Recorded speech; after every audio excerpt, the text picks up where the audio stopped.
Bapak Ibu ya sekalian. Nah, di sini saya dengan rekan saya, perkenalkan saya Devin Renando ya dari dokter muda Dr. Unisba ya Bapak Ibu ya. Di sini kan kami akan melakukan penyuluhan mengenai penyakit ya yang tersering di masyarakat itu secara umum, apalagi di bagian-bagian Bandung gitu ya. Itu paling banyak itu adalah penyakit yang sangat kronis ya dan nanti bisa mengancam nyawa seperti itu.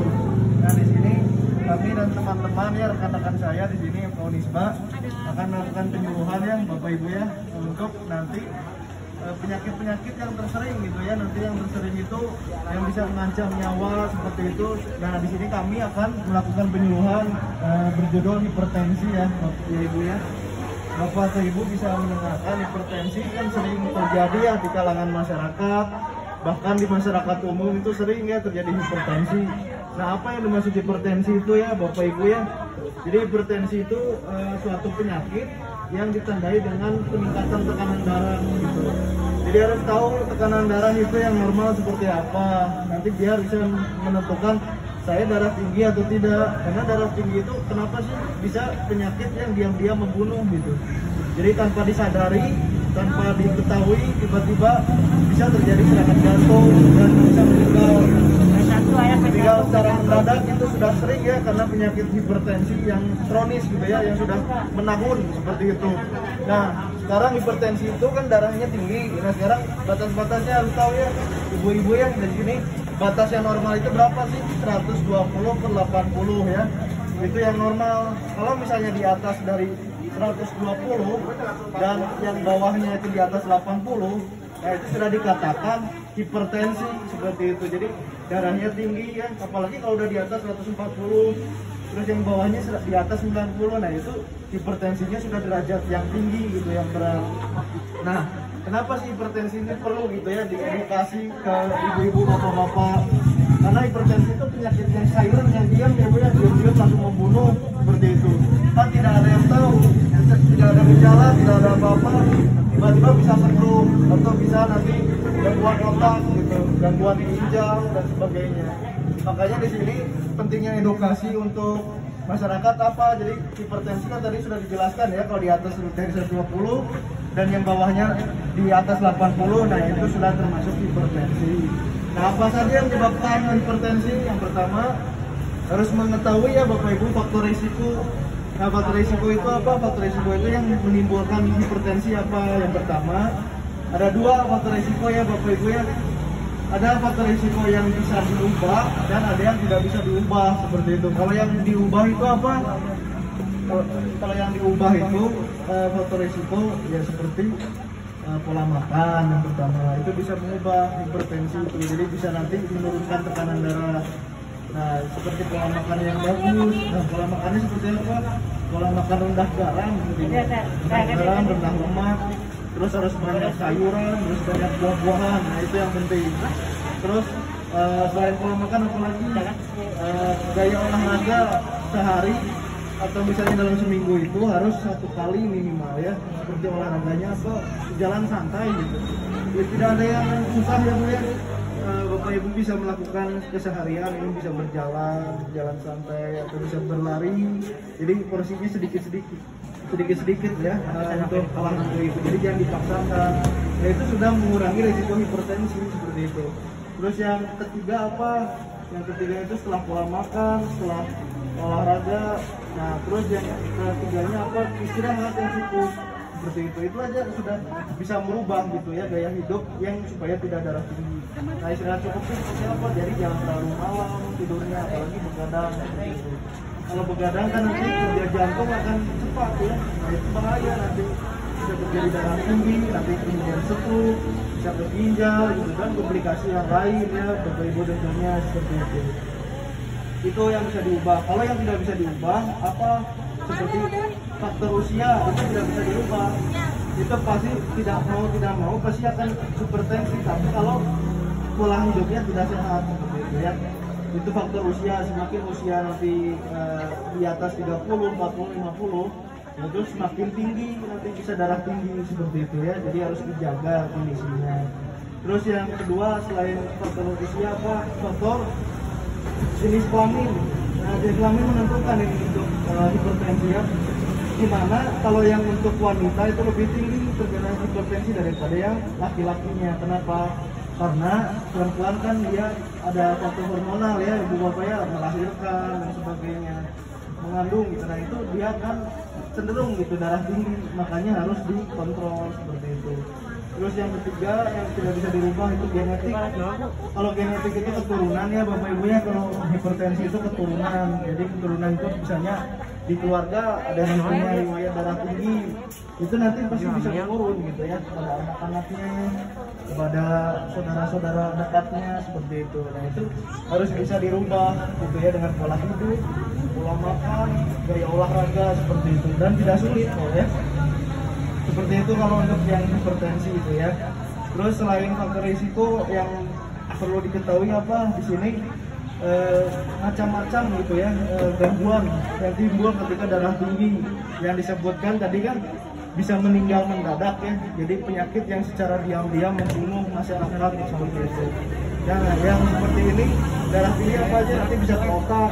Ya kalau ke otak nanti bisa gangguan dari pembuluh darahnya, stroke bisa. Yang kedua bisa gangguan jantung. Jantung kalau misalnya darah tingginya lama itu bisa terjadi serangan jantung ya Bapak Ibu ya. Dalam kurun waktu 10 tahun, 20 tahun itu nanti akan terjadi serangan jantung. Makanya harus diperhatikan di sini ya. Selain itu ada gangguan ginjal. Nah kalau ginjal nanti di sini ginjal akan rusak, nanti bisa ke paru-paru, bisa ke pernapasan dan lain-lain. Itu juga membahayakan seperti itu. Makanya kita tahu kalau misalnya darah tinggi itu bisa menyebabkan gangguan penyakit lain gitu ya yang sangat berbahaya.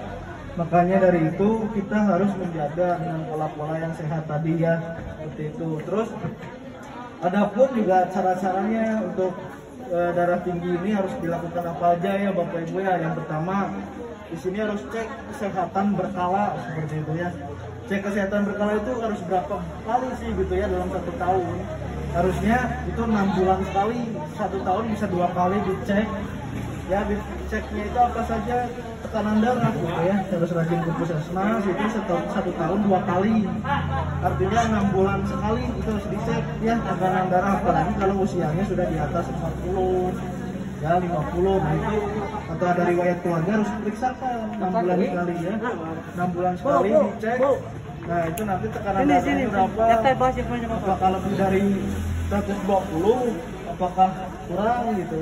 Kalau lebih dari 120 berarti harus hati-hati, darahnya itu darah tinggi, makanya harus dikontrol lagi ke dokter seperti itu ya. Jadi anjurannya 2 kali dalam 1 tahun. Nah selain itu diperiksa apa lagi, diperiksa dari air kencingnya, diperiksa dari pola makannya seperti itu ya, apakah sudah baik atau tidak gitu ya. Itu yang cek kesehatan ke dokter gitu ya, ke puskesmas terdekat saja itu harus dicek. Terus yang kedua di sini kalau misalnya ada saudara-saudara atau suaminya atau apa, kalau yang sering merokok gitu ya, yang merokoknya itu sangat apalagi perokok yang berat gitu ya, perokok yang berat itu sampai 2 bungkus, nah itu harus diperhatikan ya, terus merokok itu sangat berbahaya. Terus selain itu nanti harus istirahat yang cukup, jadi sudah dijelaskan ya, tidurnya jam 9 atau jam 10 malam, tidak begadang. Terus pola diet ya, diet yang makanan yang bagus ya, seperti rendah garam, rendah lemak, tinggi sayuran dan buah-buahan seperti itu. Dan protein yang juga banyak. Jadi kalau bisa makan ya sekali seminggu itu makanan ikan ya harus sering, minimal itu 50 gram gitu ya. Jadi sebanyak 1 porsi atau 2 porsi dalam seminggu. Dan dikurangi garamnya. Kalau garam-garaman itu kurang dari 1 sendok makan teh itu harusnya ya. Tidak boleh lebih. Kalau misalnya lebih dari 1 sendok makan teh garamnya, nah itu berarti nanti resiko dari hipertensi akan tinggi, darah tingginya ya, garam-garaman. Terus ada gula. Kalau gula juga Bapak Ibu nanti lebih dari 4 sendok makan sehari, itu bisa menyebabkan darah tinggi ya. Jadi bukan garam saja, ada garam, ada lemak, ada ini ya, seperti gula-gulaan itu tidak boleh ya, sering-sering. Perangkat didudukan. Sering-sering juga tidak boleh. Sedang mencari perangkat. Ya, selain itu juga harus apalagi ya, nggak boleh dimakan ya untuk darah tinggi ini, lemak-lemakan ya Bapak Ibu ya, misalnya gorengan, emang enak sekali itu goreng-gorengan ya, apalagi kalau misalnya lagi panas, lagi hangat gitu. Nah cuman tidak boleh sering gitu ya, karena kalau lemak terus ada gula itu bisa menimbulkan darah tinggi ya, secara drastis langsung tiba-tiba gitu. Itu yang nggak boleh ya. Terus selain itu yang dianjurkan itu tadi makanan ikan-ikanan, kemudian sayur-sayuran dan buah-buahan itu harus dalam porsi sehari-hari harus ada. Kalau tidak ada itu akan membahayakan ya, nanti Bapak Ibu sendiri darah tinggi. Karena kalau yang punya keluarga merokok ya, merokok ini bukan hanya merokok aktif ya, merokok tapi yang menghirupnya juga hati-hati bisa darah tinggi. Makanya nanti dikasih tahu ya, misalnya saudaranya, suaminya, kalau ada yang merokok misalnya, apalagi yang merokok berat, nah itu harus dihentikan gitu ya. Emang sulit pasti dihentikan itu, tapi harus perlahan-lahan gitu ya, diberitahu. Kemudian di sini ada tadi ya pola makan dan ada gaya hidup. Gaya hidupnya itu yang sehat seperti berolahraga sendiri itu harus dalam seminggu itu 1-2 kali ya olahraganya yang aerobik atau berjalan santai, naik sepeda, itu juga sudah mengurangi darah tingginya ya, atau kadar darah dari tekanan darahnya itu sendiri. Ya, dan terakhir untuk edukasi ini ya, yang penting seperti itu ya untuk darah tinggi, yang penyakit diam-diam mematikan. Dan di sini juga era pandemik ya Ibu ya, Bapak Ibu ya, COVID ya, ini masih sering gitu ya terjadi, dan banyak yang positif juga di antara masyarakat kita di sini. Makanya pentingnya dari 3M itu ya. Yang pertama mencuci tangan, itu sering ya Bapak Ibu ya, sebelum dan kontak dengan siapapun itu harus cuci tangan selalu ya, menggunakan air bersih, air mengalir dan sabun ya. Kalau bisa air mengalir dan sabun aja, jangan pakai hand sanitizer. Itu kalau susah ya nggak apa-apa, tadi dibuatkan juga atau dibawa, tapi dibiasakan dengan air mengalir dan sabun ya, antiseptik.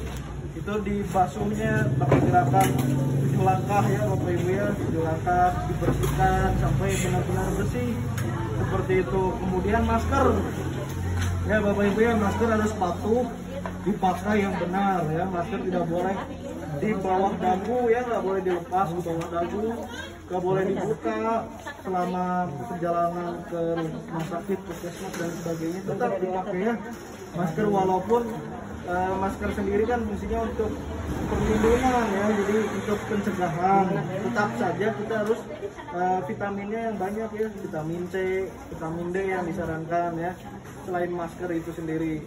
Dan harus patuh juga terhadap physical distancing atau jaga jarak ya, intinya mah jaga jarak 1 meter 2 meter, jangan terlalu berdekatan ya, harus ada jarak karena kan penularannya lewat dari air liur, ludah ya Bapak Ibu ya. Ludah itu kan sangat cepat, ludah itu bukan hanya yang kelihatan tapi yang kecil-kecil itu bisa terhirup seperti itu ya. Itu jadi intinya saya mengingatkan lagi ya Bapak Ibu untuk 3M untuk COVID ini, dan gaya hidup yang sehat ya, untuk nanti hipertensi itu sendiri ya. Sudah, sekian saja ya dari kami ya, Dokter Muda Unisba di sini mengedukasi tentang darah tinggi tadi ya Bapak Ibu. Semoga ilmunya bermanfaat dan bisa diaplikasikan ya di masyarakat, dan selalu sehat selalu ya di masyarakat, sampai nanti kita mencegah juga ya, jangan menularkan ke orang lain ya. Sekian saja, terima kasih. Wabillahi taufiq wal hidayah. Wassalamualaikum warahmatullahi wabarakatuh. Iya, gimana ibu-ibu, ada bapak ya? Ada yang mau ditanyakan mungkin apapun Ya, Bapak Ibu tentang mungkin ada seputar darah tinggi, mungkin ada yang mau ditanyakan? Nggak ada, udah terdengar di belakang. Iya.